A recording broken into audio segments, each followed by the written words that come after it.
Pušći pa pomami. Cilj. Neka pristupi okrivljeni Markan Radišić, dosadašnji predsjednik Seljačke radne zadruge Napredak. Recite ime i prezime i što ste po zanimanju. Što zajebajete? Ovdje nema niko ko to ne zna.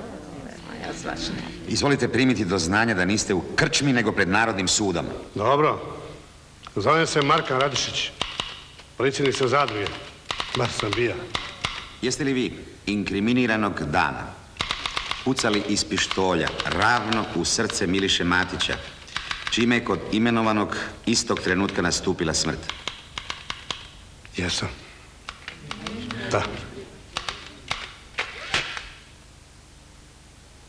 Smatrate li se krivim za podmetanje požara na okućnici Miliše Matića?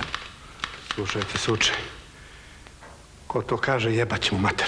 Druže, upozoravam vas na ozbiljnost situacije.